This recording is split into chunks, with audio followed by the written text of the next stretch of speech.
Now it's time for today's perspective, and her new book has been described as a real tour de force of fiction. Big Kiss Bye Bye by Claire-Louise Bennett explores the mystery of how people come into and go out of our lives, leaving us forever in their grasp. The book being presented at the English Language Bookshop here in Paris, Shakespeare and Company tonight, but we can present it for you here as well now, because author Claire-Louise Bennett is joining me here on set. Great to have you with us on the programme today. Tell us more about the book, first of all. The woman, a narrator in the book, she is the narrator, moves from the city to the deep countryside. Yeah. So, there's been a bit of upheaval in the sense that the shift from where she's been living for some time to the country isn't maybe out of choice. Circumstances have made it necessary for her to relocate temporarily. So, and that's something that's happened a lot throughout my life, actually, and in a lot of people's lives now. I think there's this sort of general precarious sort of situation for people.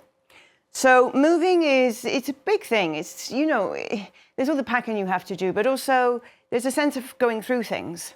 And when you're packing and you're selecting and you're arranging and you're confronted with different memories, I suppose, it stirs up. Yeah, so she doesn't settle very well, does it? But those memories kind of blur up, if you like, through her. Yeah, they come up and she thinks about, I guess, the various people that have come in and out of her life.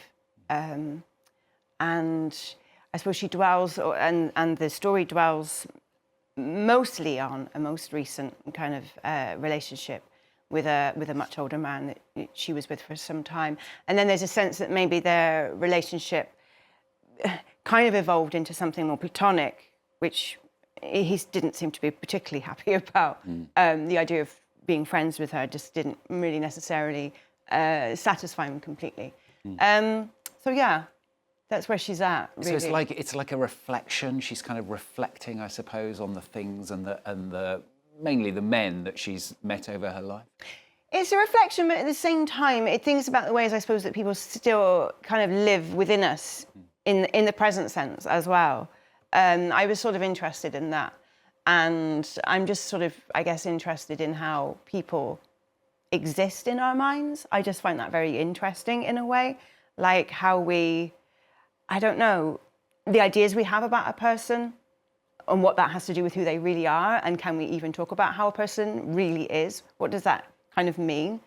And I think particularly when you first meet a person, you know, you bring so much to that because you have your own needs, I suppose, and your own ideas and expectations, and you can just kind of project a lot of that onto this person. Yourself. I know what you mean. Quite a few of the men in it don't come out of it particularly well, shall we say? No, apparently not. I didn't really think about it that way. I mean, they could have come out of it worse as well. Yeah, true. So you thought that maybe they didn't. No. It's just interesting. I mean, I wonder how, without getting too personal, I wonder whether, part of that is part of you. I mean, how much of it is a reflection of just the narrator as a narrator, or how much of it is things and circumstances that you've come across yourself? How much of the narrator is you, I suppose? Okay, I guess, well, I mean, when I'm writing, there's no point me pretending that I haven't had a life. You know, I have lived, and that you reach a point in your life when you realise that you've lived actually quite a lot. All of a sudden, you're like, oh, wow, actually, I've been around for quite a while now and had various experiences. So, yeah, it certainly would be informed by my own direct encounters to some extent. Yeah. But I don't think it's an unkind portrayal, and I would think there is quite a lot of tenderness in it, and humour as well. Yeah. So even though some of the male characters might not be the best, I don't know that they're treated particularly acerbically. It's interesting to know that it's not done, maybe not deliberately is the word, but out of real thought. So it I'm afraid that's just sort the way of it is. happened like that. Yeah. And what about the moving part of it? You said you'd moved around a lot, and you grew up in Wiltshire, which is quite a rural county in the UK, and moves to rural Ireland, as it were. I mean, is that part of it as well, that move, something that you very much wanted to write about? Well, I've been in Ireland for over 20 years now. And I suppose, again, I don't necessarily deliberately plan to write about certain themes that are a kind of maybe important or on people's minds at the moment. But they're just part of the background of my life, I suppose. Like there's a kind of a sense of COVID in it as well. COVID-19 having just maybe people are coming out of lockdown, I think, around this time that the book's written, which is, I suppose, pertinent in a sense because the book does deal a lot with the idea of intimacy and touch and paying attention to a person and one-to-one engagement. And of course, during COVID, all of that was made very, very, very difficult. So in a way, this charts also that very tentative coming back together and almost like feeling it out again, social spaces. So yeah, those themes are, I think they're just sort of woven in quite naturally without a kind of a big deal being made of them. But yeah, sure, I mean, moving about a lot has been... It's been tough? The backdrop to my life. Has it been tough though? Yeah, it is tough. It's a pain. It's a pain in the neck. That's one way of putting it. Yeah. But it's a situation that a lot of people are in, right? Yeah. And I don't take it personally. Well, you kind of do after a while, you know.